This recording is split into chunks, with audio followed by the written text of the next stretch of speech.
참 기쁩니다. 오늘 우리 교회가 창립 4주년을 맞이하는 이런 주일이 되었습니다. 저는 처음부터 있지는 않았지만 그래도 벌써 4년이라고 하는 시간이 지났고 그 기간을 생각해보면 우리가 하나님께서 우리를 얼마나 사랑하시는지 조금씩 부응하게 하시고 교회 모습을 갖추어가게 하시고 또 어려움도 이기게 하시고 그러면서 화목한 교회 만들게 이렇게 만들어주신 것 하나님의 정말 크신 은혜요 섭리인 줄로 믿습니다. 또 특별히 오늘 어린이 주일인데 우리 교회는 늘 창립 주일이 어린이 주일이 됩니다. 왜냐하면 5월 7일이기 때문에 그 5월 7일이 되기 그 전에 주일에 우리가 창립 주일을 갖기 때문에 아마 창립 주일이 어린이 주일일 겁니다. 둘의 연관성을 생각하기는 어렵지 않습니다. 어린아이처럼 순수한 복음의 열정을 우리 교회가 갖고 그래서 꿈과 비전을 가진 교회, 주님을 시원케 해드리는 교회로 성장해 가기를 바랍니다. 이미 굳어지고 난 뒤에는 바꾸기가 어렵습니다. 그런데 만들어 갈 때부터 처음부터 우리가 하나님을 기쁘시게 할 수 있는 것, 그 모양과 골격을 잘 갖추어 가면 여러분 뭐든지 기본기가 중요합니다. 그러면 우리가 더 성장하고 더 커서도 정말 주님을 기쁘시게 하는 건강한 교회로 설 수 있을 줄로 믿습니다. 여러분 가만히 생각해 보십시오. 여기까지 우리가 모이게 되고 또 여기까지 인도하신 분이 하나님 아니십니까? 그 과정을 한번 여러분 생각해 보십시오. 어떤 하나님의 인도하심이 여러분에게 우리에게 있었습니까? 아무 목적과 계획 없이 된 일이겠습니까? 우연인 것 같아도 하나님의 다 섭리가 있고 뜻이 있다고 생각하지 않습니까? 그렇다면 그것은 무엇일까요? 어제 말씀을 묵상하기 전에 주일을 위해서 기도하면서 여기까지 인도하신 하나님의 은혜가 뭘까? 또 뭐 목적과 계획과 섭리가 뭘까? 묵상하고 기도하다가 다름이 아니라 우리가 복받기를 원하신다는 것입니다. 여러분 특별히 거창할지 모르지만 여러분 생명의 복과 평화의 복을 여러분 받아 누리시기를 바랍니다. 여러분 시간을 영원하게 만드는 것이 무엇인가 하면 여러분 그것은 누차 여러 차례 말씀드리지만 그것은 진실한 사랑입니다.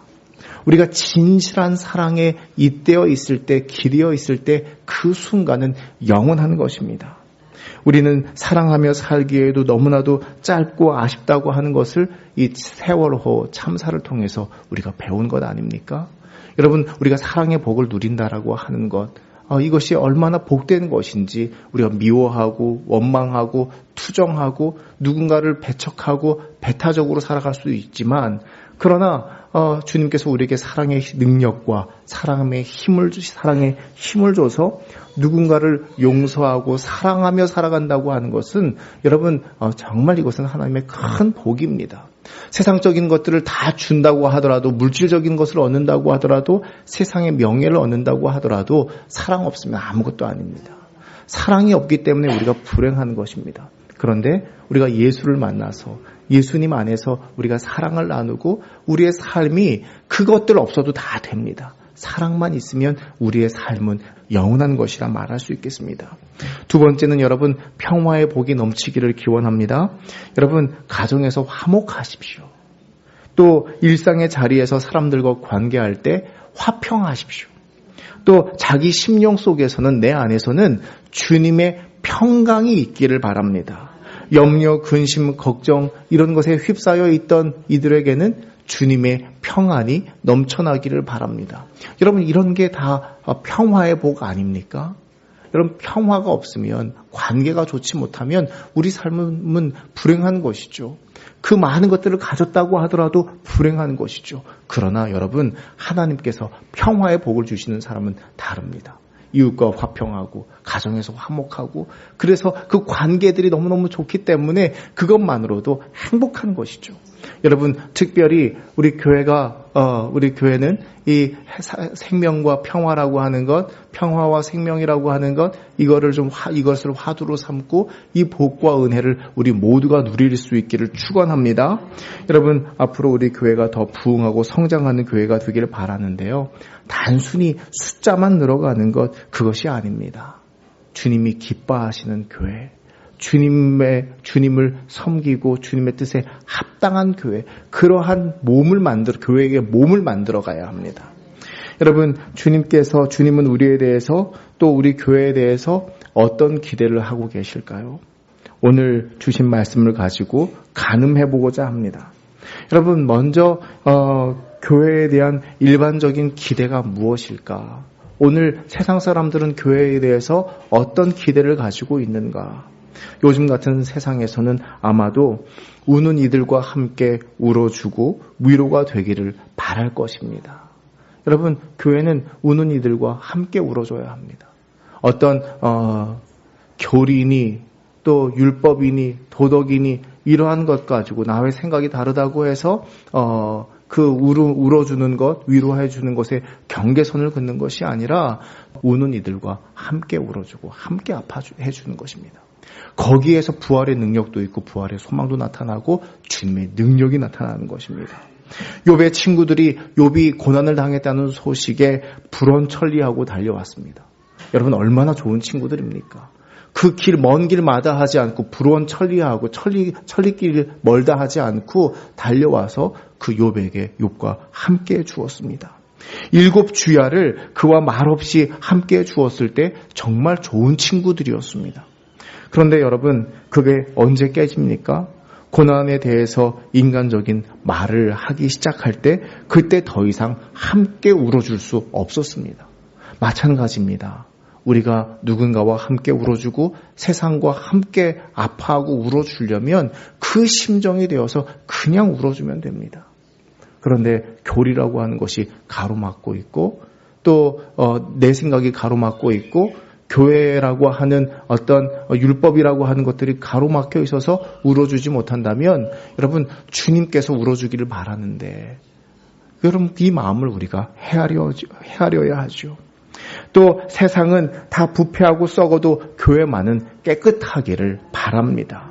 모두가 돈을 맹목적으로 추구할 때 교회는 거기에 물들지 않고 돈에 물들지 않고 신성함을 지켜주기를 세상은 바라고 있습니다. 바울은 디모데에게 돈을 사랑함은 일만하게 뿌리다, 이렇게 말했습니다. 여러분, 그 일들이 지금 우리에게 벌어지고 있는 것 아닙니까? 돈을 사랑한 덕분에 돈이 좋아서 불의와 부정과 이런 것은 좀 눈 감아도 된다고, 잘 먹고 잘 사는 게 중요하다고 생각해 왔기 때문에 여러분, 그 벌을 우리가 지금 톡톡히 지금 경험하고 있는 것 아닙니까? 여러분, 세상은 돈을 위해서 부정하고 부패하고 썩더라도 교회만큼은 청결하고 여기에 깨끗하기를 바라죠. 주님은 하나님과 재물을 겸하여 섬길 수 없다고 말씀하셨습니다. 세상이 우리에게 기대하는 것은 무엇입니까? 진정으로 하나님을 사랑해 주기를 바라는 거예요. 재물과 하나님을 겸하여 섬길 수 없다고 그랬는데 여러분, 그것을 겸하여 섬기려고 합니다. 세상 사람들이 압니다. 이미 신앙이라고 하는 것이 왜곡되고 순수하지 않다는 것을 압니다. 세상 사람들이 바라는 것은 돈을 사랑하지 않기를 바라는 게 아니고요. 교회가 정말 하나님을 사랑해 주기를 바라는 것 같아요. 우리가 정말 하나님을 사랑하기를 원하는 것 같아요. 여러분, 우리가 그 믿음 가운데 설 수 있기를 바랍니다. 또 갈등과 다툼, 분쟁 속에서 화해자의 역할을 하고 평화를 이끄는 그 역할을 하기를 기대하는 것 같습니다. 주님 안에서 용서하고 희생하고 섬기는 이 정신이면 평화를 이끌어내지 못할 이유가 없습니다. 십자가를 지고 그 분쟁의 자리에 또 분란이 있는 곳에 평화의 복음을 들고 가서 평화가 선포되기를 세상 사람들은 바라고 있습니다. 또 생명이 경시되는 풍조 속에 생명 존중과 그것을 보호하고 지키는 역할들을 교회가 해주기를 바라고 있습니다. 세상은 효율성을 따지고 도덕적으로 정죄하고 배타적으로 존귀한 생명을 벼랑 끝에 내몰 때, 그럼에도 불구하고 교회만큼은 그렇게 해서는 안 됩니다. 모든 사람들이 지탄하고 모든 사람들이 손가락질해도 그래도 교회만큼은 정죄하지 않고, 그 가늠한 여인을 정죄하지 않고 다시는 죄를 범하지 말라고 했던 것처럼 그대로 품어 안아서 그가 온전히 설 수 있도록, 생명 가운데 설 수 있도록 품어 안는 곳이 교회가 되어야 하죠. 여러분, 우리가 이러한 요구들에 충족히 채울 수 있는 능력 있는 교회가 되기를 바랍니다. 교회가 세상으로부터 지탄의 대상이 되고 있다고 하는 것을 굳이 말하지 않아도 우리가 다 알고 있습니다. 아마도 이런 기대에 부응하지 못했기 때문일 겁니다. 요즘 여러분, 믿음은 있지만 교회를 안 나가는 성도를 어떤 성도라고 했죠? 한번 말씀드렸죠? 가나안 성도. 안 나가를 거꾸로 하면 가나안이니까 가나안 성도라고 말합니다. 교회를 다니지 않으면서 신앙생활을 하는 성도들을 일컫는데 아마도 교회에서 받은 상처와 실망감이 크기 때문일 겁니다. 그런데 여러분, 교회를 안 다닌다 그러면 신앙도 저버릴 것 같잖아요. 그런데 교회는 안 다니면서 신앙생활은 한다는 거예요. 여러분, 그러기 위해서 인터넷이나 TV로 말씀을 듣고 신앙생활을 한다는 것입니다. 이것에 대해서 여러분 어떻게 말할 수 있을까요? 아무리 그럴지라도 그 마음의 심령에는 갈급함이 있는 거예요. 그 갈급함을 채우고 싶은 거예요. 여러분, 우리 교회가 이러한 갈급함들을 채울 수 있는 교회로 성장해 가기를 바랍니다. 우리가 먼저 그 갈급함들을 채우고 주님의 은혜를 사모하는 가운데 주님께서 그 성령 충만한 은혜를 주실 줄로 믿으시기 바랍니다. 우리는 오늘 본문에서 모범적인 교회의 모습을 발견합니다. 세상에서 교회를 향해 기대하는 모습들이 다 들어 있습니다. 여러분, 43절 말씀을 보십시오. 43절, 사람마다 두려워하는데 사도들로 말미암아 기사와 표적이 많이 나타나더니, 거기에는 영적인 능력과 하나님의 능력과 영광이 있었습니다. 이 초대교회에는 그 능력과 영적인 능력과 하나님의 능력과 영광이 있었습니다. 교회가 이러한 능력들이 나타나기를 세상은 기대하고 있습니다. 그런데 그 기적과 이적과 표적이라고 하는 것은 무엇일까요? 잠시 뒤에 말씀드리겠습니다만 교회는 그 영적인 능력이 있기를 기대하는 거예요. 여러분, 45절에 44절에서부터 45절 말씀을 보십시오. 믿는 사람이 다 함께 있어 모든 물건을 서로 통용하고 또 재산과 소유를 팔아 각 사람의 필요를 따라 나누어 주며. 여러분, 이것은 이 안에 보면 이것은 나눔과 섬김이 있었다라고 하는 것이죠. 그리고 여러분, 재산을 팔아라고 하는 말도 이 이단들이 말하는 것처럼 한 번에 재산을 팔아서 교회에 바치라고 하는 게 아닙니다. 잘 읽어야 합니다. 이것은 미완료 시제로 되어 있습니다. 미완료 시제라고 하는 것은 끝나지 않으면서 진행되고 있다라고 하는 게 미완료 시제거든요. 그러니까 내 것을 내 것으로 움켜쥐는 것이 아니라 나누는 일들을 지속해서 계속적인 삶으로 그의 습관이 되었고 태도가 되었고 자세가 되었다라고 하는 말입니다. 일순간 한 번에 해결하고 한 번 구원받아서 쓰면 아무리 뒤에는 어떠한 일을 저질러도 끝이라고 하는 것이 아니라 그렇게 노력하고 그것이 습관이 되고 그 습관이 좋은 삶의 반향을 일으키고 이것을 말하는 것이죠. 여러분, 46절을 보면 교회에는 위로도 있었습니다. 날마다 마음을 같이하여. 여러분, 마음을 같이하다라는 것이 무엇입니까? 공감한다는 것 아닙니까? 여러분, 위로와 치유에 있어서요, 이 공감만 하는 게 없습니다. 내가 누군가 그 상처와 아픔을 공감하고 있다는 것, 내 아픔에 저 사람이 공감해주고 있다는 것, 여러분, 이것만큼 큰 위로가 어디 있습니까? 그래서 상처받은 자의 치유자라고 하는 말이 그 말이죠. 저 상처를 깊이 받았던 사람이 그것을 이겨내고 나에게 찾아와서 나의 상처를 이해해주고 공감해준다고 하는 것, 여러분, 이것만한 치유가 없는 것입니다. 초대교회에는 이와 같은 위로도 있었고 치유가 있었죠. 또 여러분, 떡을 떼며 기쁨과 순전한 마음으로 음식을 먹고 초대교회에는 친교가 있었습니다. 단순히 먹고 마시는 것이 아니라 주 안에서 친교라고 하는 것은 서로 가까워지는 행위입니다. 밀접해지는 행위입니다. 그래서 한 형제요 자매됨을 경험하는 행위입니다. 혈육으로서가 아니라 친교라고 하는 것을 통해서 남이었지만 그러나 어쩌면 형제보다 더 형제되는 경험이 이 친교의 경험이었다는 사실을 기억하십시오. 여러분, 때로는 내 친척, 혈육이 친구만 못할 때가 있어요. 그럴 때가 있습니다. 그런데 여러분, 서로 피도 섞이지 않고 남이었지만 친교라고 하는 것을 통해서 정말 한 가족보다도 더 끈끈한 가족이 되었다라고 하는 것. 여러분, 우리 교회 역시 그와 같은 은혜가 있기를 바랍니다. 내 부모가 아니지만 내 부모입니다. 교회에서는 그래야 됩니다. 내 자녀가 아니지만 내 자녀여야 합니다. 내 형제는 아니지만 내 형제여야 합니다. 여러분, 동규가 성경을 읽었습니다만 흐뭇한 게 뭡니까? 흐뭇한 이유가 뭡니까? 내 자녀가 아니지만 그러나 내 자녀이기 때문에 흐뭇한 거예요. 그것을 준비해서 읽는 그 모습이 흐뭇한 이유는 내 자녀로 여겨지기 때문에 그러한 것 아닙니까?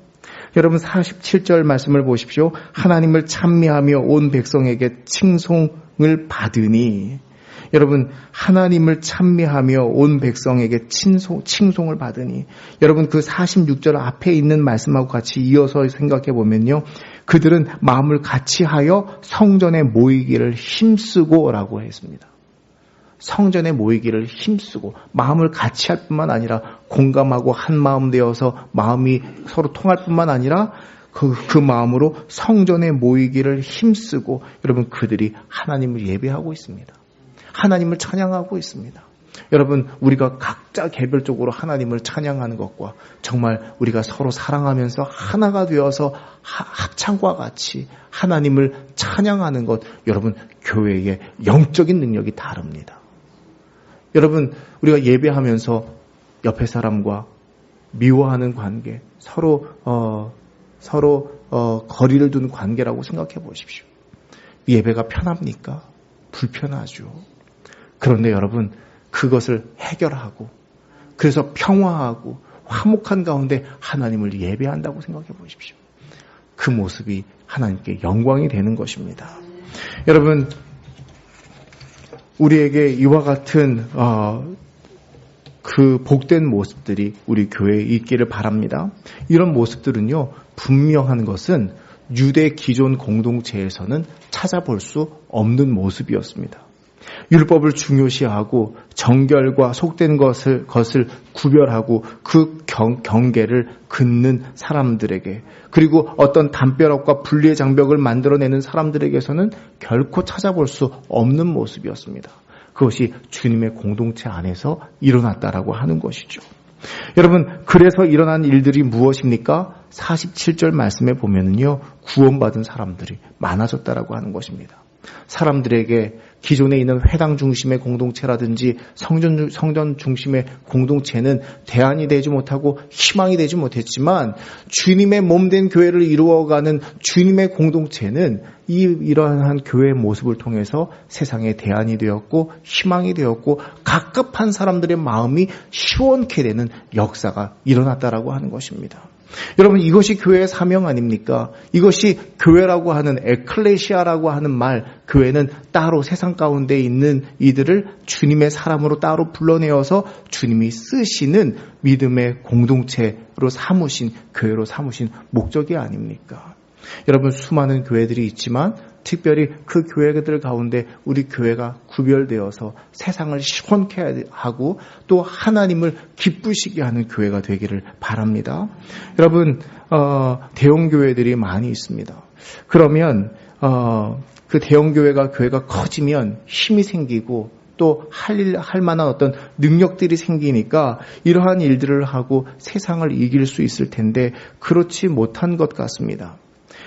대형교회에서 제공하는 예배와 서비스가 최첨단이라고 말을 하고 편하다고 하고 좋다고 합니다. 그리고 은혜가 충만하다고 말합니다. 그런데 왜 세상에서 점점 약해지고 세상을 이기지 못할까? 대형 교회를 지금 뭐라고 하려고 하는 게 아니고요. 이 말을 하려고 하는 거예요. 교회는 크기와 규모와 상관이 없다라고 하는 거예요. 우리가 하나님을 정말 사랑하고 하나님의 말씀에 순종하고 그 건강한 교회를 만들어 가려고 하는 그 소망이 우리에게 중요하다라고 하는 사실을 말하고 싶은 겁니다.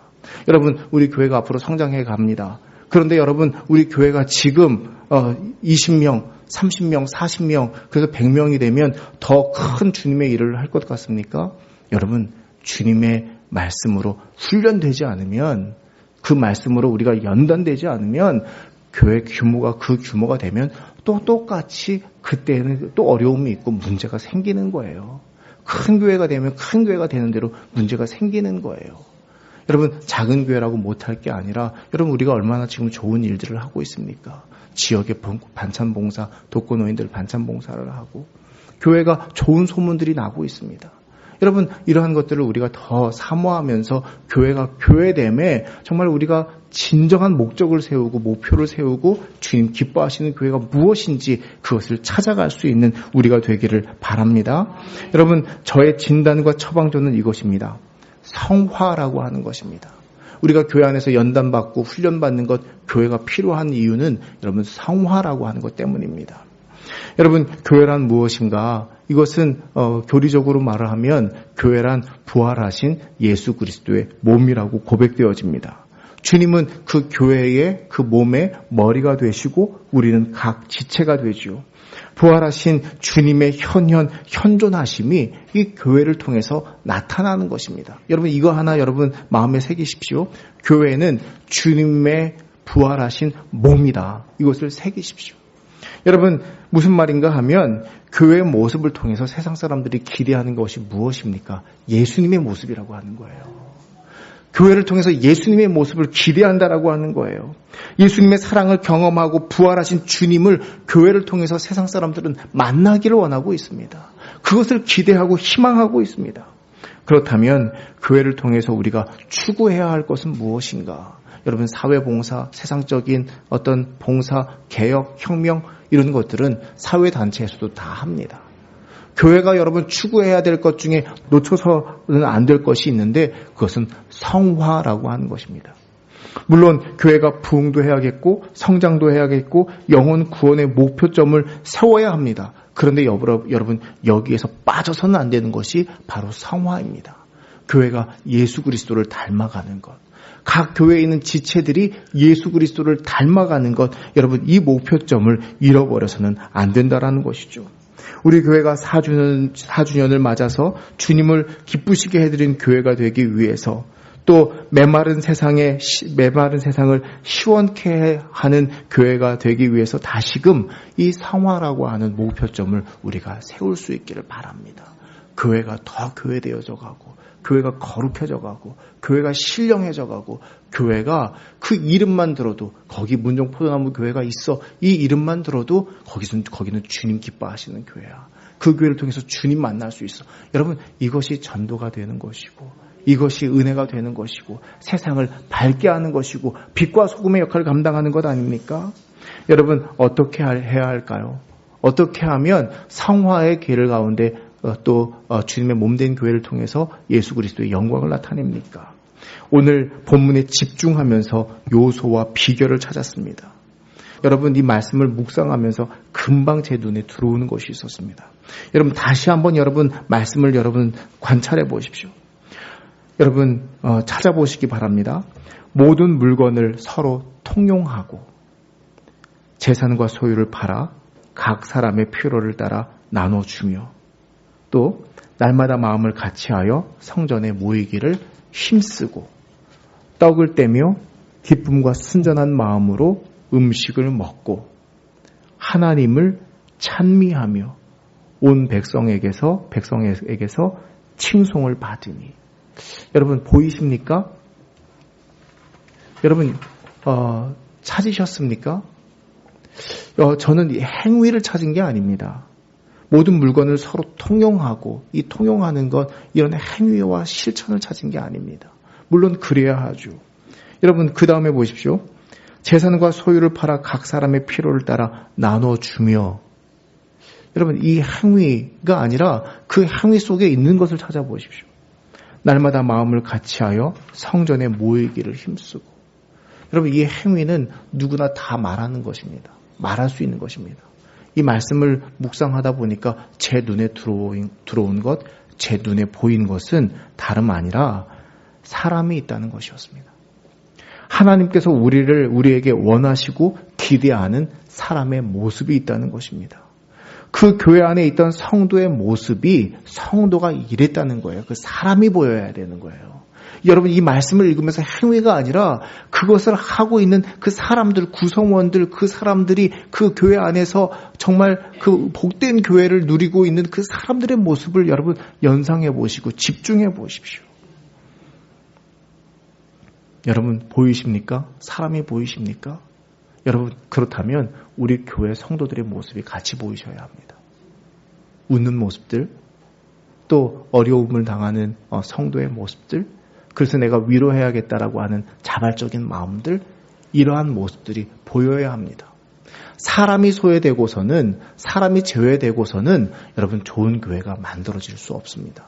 그래서 우리 교회 모토 중에 7대 핵심 가치 중에 하나가 어느 누구 하나 예외 없이 존중받고 사랑받는 교회 아닙니까? 여러분, 바울은 말합니다. 너희는 그리스도의 몸이요 각 지체의 각 부분이라. 고린도전서 12장 14절 이하를 보면 몸은 한 지체뿐 아니요 여럿이니 만일 발이 이르되 나는 손이 아니니 몸에 붙어있지 아니하였다 할지라도 이로써 몸에 붙지 아니한 것이 아니요 또 귀가 이르되 나는 눈이 아니니 몸에 붙지 아니하였다 할지라도 이로써 몸에 붙지 아니한 것이 아니니 만일 온 몸이 눈이면 듣는 곳이 어디며 온 몸이 듣는 곳이면 냄새 맡는 곳은 어디냐. 그러나 이제 하나님이 그 원하시는 대로 각 지체를 각각 몸에 두셨으니. 여러분, 우리가 서로 다릅니다. 그런데 다 눈이면 어떡합니까? 다 목사면 어떻게 될까요? 다 여러분 주방 일만 하면 어떻게 됩니까? 여러분, 설명하지 않아도 아는 것입니다. 나와 다 똑같으면 어떻게 되겠습니까? 나와 다른 사람도 있고 이 사람 저 사람 같이 있는 것이죠. 그런데 여러분, 이 말씀이 우리가 이 각 지체마다 역할이 다르고 사역이 다르고 또 해야 할 일들이 다르고 이 다르다라고 하는 것, 이것으로 인식합니다. 참 감사한 일입니다. 그런데 여러분, 이 말씀 속에 역할과 기능만이 아니라 이 모습을 실천하며 따랐던 인정받고 쓰임받는 일꾼들이 있었다는 사실을 여러분 기억하십시오. 하나님뿐만 아니라 사람에게도 칭찬받는 일꾼들이 있었다는 사실입니다. 그들은 예수 그리스도의 복음을 믿고 말없이 순종하며 충성하는 이들이었습니다. 바울은 디도를 통해서 고린도에 편지하면서 이렇게 말합니다. 디도 편에 편지를 보내는데 또 그와 함께 형제를 보내었으니 이 사람은 복음으로써 모든 교회에서 칭찬을 받는 자요 이뿐 아니라 그는 동일한 주의 영광과 우리의 원을 나타내기 위하여 여러 교회의 택함을 받아 우리가 맡은 은혜의 일로 우리와 동행하는 자라. 디도와 함께 한 형제를 보내었으니 말합니다. 그 한 형제는 교회에서 칭찬받는 자일 뿐만 아니라 교회의 택함을 받아서 주님의 맡겨주신 일들을 은혜롭게 감당하는 자라, 이렇게 말을 하는 것이죠. 여러분, 우리 모두가 이렇게 쓰임받고 인정받는 성도들이 되기를 바랍니다. 디도는 그렇다고 치더라도 그 이름 없는 사람, 한 형제라고 소개되어 있는 사람, 그는 칭찬받고 있습니다. 그래서 바울은 오직 주께서 각 사람에게 나눠주신 대로 하나님이 각 사람을 부르신 그대로 행하라, 내가 모든 교회에서 이같이 명하노라 말하고 있습니다. 그 사람처럼 그냥 우리가 기능만 감당하는 사람들이 아니라 그 기능을 열심히 정말 충실히 감당하는 사람, 그래서 하나님 앞에 신실하다고 칭찬받고 사람들에게도 신실하다고 칭찬받는 사람, 이런 사람이 있을 때 그 교회가 건강한 교회가 되고 좋은 교회가 되는 것이죠. 여러분, 우리 교회에 이 신실하고 건강하고 충실한 이들이 우리 모두가 그와 같은 이들이 되기를 주님의 이름으로 기원합니다. 그는 고린도 교회에 문제가 발생했을 때 바울은 신실한 사람을 보내서 교회 안에 있는 문제를 해결했습니다. 그리고 그들은 고린도 교회와 바울 사이의 오해를 푸는 평화의 사자 역할도 감당했습니다. 오늘 말씀에서도 47절에 보니 온 백성에게 칭송을 받더니 라고 증거합니다. 그 백성, 교회에 있는 사람들은 칭송받는 사람들이었습니다. 여러분, 그는 누구입니까? 다시 한번 말씀을 살펴보십시오. 44절 말씀을 보면 믿는 사람이, 성도는 믿음이 있는 사람, 신실한 사람은 믿는 사람입니다. 도문과 재물과 하나님과 재물을 겸하여 섬기는 사람이 아니라 하나님을 신실하게 믿는 사람이라고 하는 것입니다. 또 서로 통용하고, 그는 교회 일에 뒷짐지고 있거나 불참하고 있는 일이 아니라 서로 통용하고 그는 교회 일에 참여하고 동참하는 사람이었습니다. 또 45절을 보면 45절 보십시오. 재산과 소유를 팔아 각 사람의 필요를 따라 나눠주며 그는 실천하는 사람이었습니다. 그는 공감 능력이 있는 사람이었습니다. 마음을 같이하여, 앞에서 말씀드렸죠. 남의 일에 무심한 사람이 아니라 우는 자들과 함께 울어주고, 또 마음 아파하는 이들과 함께 아파하고 기뻐하는 자들과 함께 기뻐해 줄 수 있는 사람이었습니다. 또 성전에 모이기를 힘쓰고, 그는 무엇보다 하나님을 사랑함으로 예배하는 사람이었습니다. 즉 세상과 구별된 사람이었습니다. 집에서 떡을 떼며 기쁨과 순전한 마음으로 음식을 먹고, 그는 자기를 개방할 줄 아는 사람이었습니다. 그리고 호의를 베푸는 사람이었습니다. 여러분, 옛날이라고 안 그랬을까요? 누군가를 자기 집으로 초대했을 때 불편하지 않았을까요? 남자들은 불편하지 않을지도 모르지만 여러분, 어느 시대나 여자들은 다 똑같은 거예요. 여러분, 100년 전 여성과 1000년 전 여성이 다릅니까?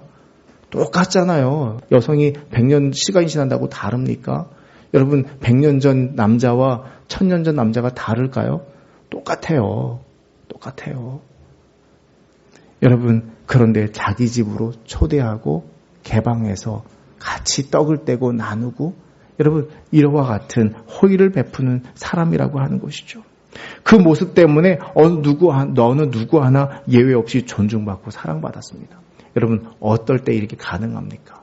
저 사람이 내 가족이라고 생각할 때 괜찮은 거예요. 아직 가족이라고 생각되지 못하면 불편하죠. 그런데 여러분, 가족이라고 생각하면 좀 집에 와서 지저분한 거 보여도 가족이기 때문에, 그거 가지고 험담하지 않기 때문에 괜찮은 거예요. 여러분, 이러한 모습을 통해서 나타나는 것은 무엇입니까? 예수의 복음이 증거되고 예수 믿고 구원받기로 결단하는 이들이 늘었다라고 하는 것이죠. 그런데 여러분, 제가 한 사람을 표현했지만 모범이 되는 초대교회 성도의 모습은 이와 같은 사람이었고, 성화의 길을 걷는 사람이었고, 그 달려갈 길을 주저하지 않는 사람이었다는 것을 기억하십시오. 여러분, 처음부터 성도들이 이러한 모습을 갖추었을까요? 여러분, 여기에는 시간이 필요했고, 그 시간 속에 노력과 연단과 훈련을 통해서 성화되어 갔다는 사실입니다. 적어도 여러분 43절 보시면 사람마다 두려워하는데 사도들로 말미암아 기사와 표적이 많이 나타나더니, 사도들에 대한 언급을 하고 있습니다. 여러분, 우리가 알고 있죠. 이 사도들만큼은 처음부터 정말 이러한 모습이 아니었다는 것을 우리가 알고 있죠. 처음에는 부족하고 예수님을 잘 이해하지 못하고 예수에 대한 믿음을 갖지 못하고 그러한 사람들이었습니다. 주님은 상한 갈대를 꺾지 않으시고 꺼져가는 등불도 끄지 않으시는 분이십니다. 베드로가 상한 갈대였습니다. 자신의 용맹함과 담대함을 믿었다가 주님을 배반하고 자괴감에 빠졌던 사람입니다. 그러나 주님은 그에게 다시 찾아오셔서 3번씩이나 나를 사랑하느냐 물으셨습니다.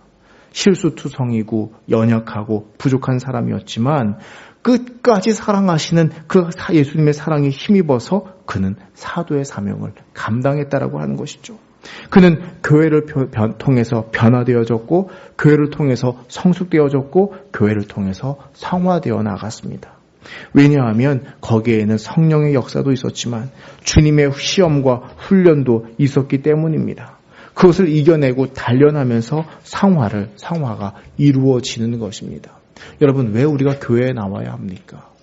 단순히 복받기 위해서, 여러분, 그것도 있지만 그렇기도 하지만 여러분 우리가 놓쳐서 안 되는 것이 바로 이 성화라고 하는 것입니다. 교회를 통해서 내가 변화되어 가는 것입니다.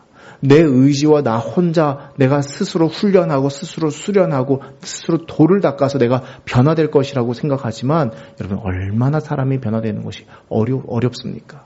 그런데 교회라고 하는 것을 통해서 우리가 변화되어져 가고 성화되어져 가고 또 사람들과 때로는 갈등을 겪을 수도 있지만 그러나 그 갈등을 극복하고 이겨냄으로써 나의 사랑의 지평이 확장되고 넓어지는 것 아닙니까? 나와 다른 사람을 만나서 불편함을 경험하기도 하지만 그러나 그것을 주님의 사랑으로 이겨내기 시작하면서 그 불편하던 나의 마음이 그것이 단련되고 넓어지는 것 아닙니까? 가시덤불과 같고 돌짝밭과 같던 내 마음이 교회에서 훈련과 연단을 통해서 돌짝밭이 없어지고 가시덤불이 사라지고 그래서 불평과 원망하던 내 마음도 교회라고 하는 훈련의 장을 통해서 성화의 장이 되는 것 아닙니까? 여러분 이것처럼 우리 교회가 교회 안에서 여러분 때로는 힘들고 어렵고 갈등도 일어나고 고민하고 그럴 수 있습니다. 그런데 여러분 그 순간순간들을 다 성화의 과정으로 생각하십시오. 잠언은 말합니다. 도가니는 은을 풀무는 금을 연단하거니와 여호와는 마음을 연단하느니라. 우리의 신앙의 연단을 통해서 성숙하고 성화되어져 가는 것이죠. 교회라고 하는 용광로와 풀무불에서 연단되어지고 훈련이 있어야 정금과 같은 신앙이 된다라고 하는 사실을 기억하십시오. 세상은 사실은 이 정금과 같이 훈련된 신앙인들을 기대하고 바라고 있습니다. 여러분 이 마음을 가지고 세상에 나아가 보십시오. 이기지 못할 게 뭐가 있습니까? 승리하지 못할 게 뭐가 있습니까? 때로는 실망도 하고 싫어하는 사람도 있고 보기 싫은 사람도 있고 자기 손해 때문에 귀찮은 일도 겪고 하지만 공동체 안에서 이겨낼 수 있기를 바랍니다. 여러분 43절에 보면 기사와 표적이 많이 일어났다고 했습니다. 여러분 그것 때문에 교회가 부흥한 것처럼 여겨지지만 반대로 생각해보면 그 성화의 모습을 통해서 그 기적과 이적이 일어나고 그것은 역방향을 순방향으로 순행하게 역행을 순행하게 순방향으로 만들어지는 이러한 힘과 원동력이 되었던 것이죠. 여러분 그 기적과 표적이라고 하는 것은 어떤 마술적인 신비와 사람을 현혹시키는 것이 아닙니다. 순전히 교회에서 경험되어지는 그런 순전한 일들입니다. 44절 이하에 나오는 그 모습들이 기적과 같은 일들이라고 지금 이야기하고 있는 거예요. 오병이어의 나눔의 기적이 일어났고 고난당하고 고통당하는 이들과 함께 울어주었기에 치유와 회복이 일어났고 이런 것들이 일어났습니다. 재산과 소유를 팔아 각 사람들에게 나누어 주는 이러한 일들이 일어났습니다. 이것이 기적과 표적이라고 하는 거예요. 예수의 표적이라고 하는 것이죠. 여러분 우리 교회가 이 성화의 길 위에 서서 승리하는 교회가 되기를 바랍니다. 그래서 5주년을 맞고 6주년을 맞고 이후에 10주년을 맞고 더 성장할 때는 정말 건강한 뿌리를 내리고 건강한 그 주님의 기둥과 같은 나무가 되는 제목이 되는 그와 같은 교회가 되기를 바랍니다. 에베소서 1장 23절 교회는 그의 몸이니 만물 안에서 만물을 충만하게 하시는 이의 충만함이니라. 이 말씀의 능력이 이 교회 가운데 실현되기를 주님의 이름으로 축원합니다.